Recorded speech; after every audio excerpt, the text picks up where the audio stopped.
cold stone cell, a frail old man chained to the wall, eyes hollow, lips dry, waiting for death. The guards watch him starve day after day. They think it will end soon, but weeks pass, then months. He does not die, and when they discover how he's still alive, their world and the laws of Rome are shaken forever. It happened in ancient Italy during the rule of the Roman Empire, a time when justice was often cruel and mercy was rare. There lived a poor, old man named Cimon, sometimes recorded as Micon or Cimon of Rome. His crime, as history remembers it, is uncertain. Some believed he had broken a state law, others said he buried his mother despite a royal ban, and some whispered that he had stolen to feed his family. Whatever the reason, the punishment was brutal. Cimon was sentenced to death by starvation, a punishment reserved for those whom the state wanted not just dead but forgotten. The cell he was placed in was deep, cold, and cut off from light. No food, no water, no human contact except for one mercy granted by the warden. His daughter could visit him once a day. Her name was Pero, young, devoted, and known throughout her village for her kindness. Each day, Pero walked through the heavy iron gates of the prison. Before she entered her father's cell, the guards searched her every pocket, every corner of her dress to ensure she wasn't smuggling in food or drink.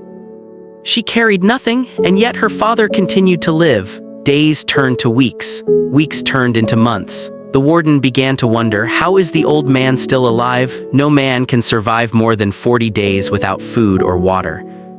Historians like Peter Jenny 2015 OpenLearn would later note that even in the modern world, a human body cannot live more than 30-40 days without food, and far less without water. But Cimon had survived 4 months. Something impossible was happening inside that cell. Suspicion grew. The guards decided to spy on the daughter's next visit. They hid behind the wall, peering through a small hole in the stone. What they saw would later be written, painted, and whispered through centuries.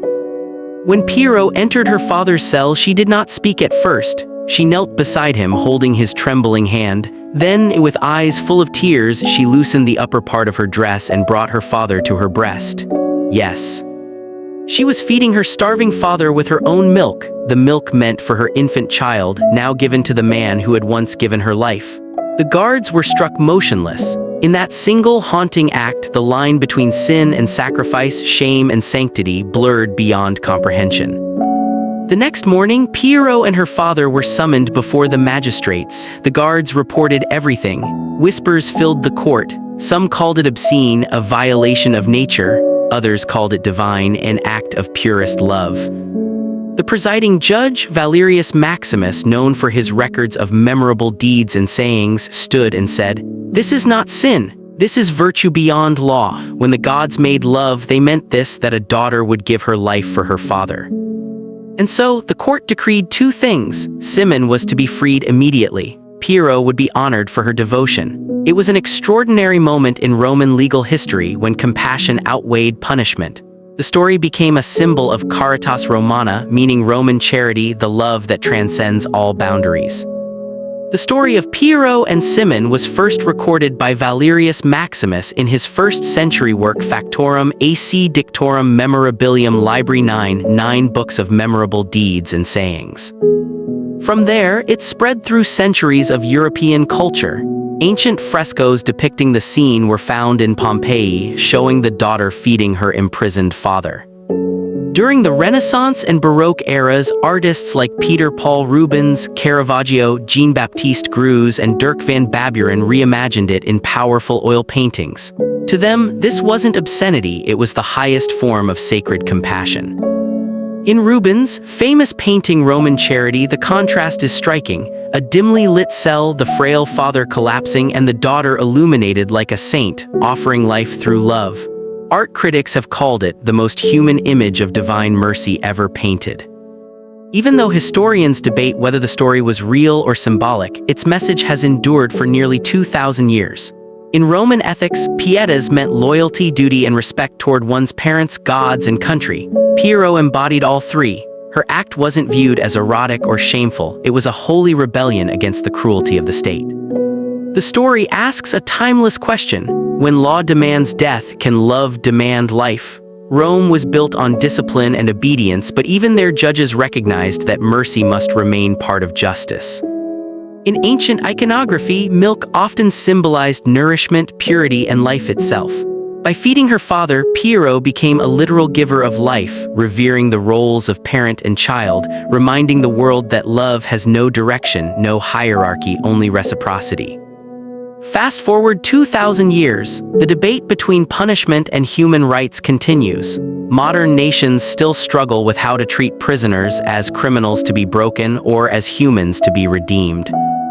Recent examples show how much we've learned, or how little. In Australia, 2024 inmates are now allowed to attend family funerals. In Italy, prisoners retain the right to marital visits. In Egypt, 2021, some prisoners still live in total isolation. In China, 2022, restrictions on religious practices in prisons remain strict. The contrast between these systems reminds us that the same question from 2,000 years ago still haunts us. Should a cell kill the body or preserve the soul? The legend of Pero and Cimon has been interpreted in three main ways by philosophers and theologians. Love that gives without expecting return, the purest form of charity. In Christian art, it was often used as a metaphor for the Virgin Mary nourishing humanity through divine grace. In modern readings, Pero represents female strength and moral courage. She defies a patriarchal system, takes action, and saves a life when no man could. The Roman court's reaction shows that law, when tempered with empathy, can create balance, not merely fear. Every civilization has its myths of sacrifice: Abraham and Isaac, Antigone defying the king, a mother protecting her child. But the story of Roman charity stands apart because it inverts nature itself. The child becomes the parent. And in doing so, it reminds us that love is not bound by age, law, or shame. It is raw, it is holy, it is the most powerful rebellion against cruelty ever told. In that silent Roman cell, a daughter fed her father life, not with bread but with love, the kind that conquers death itself. The guards saw sin, the court saw virtue, and history saw what mercy truly means.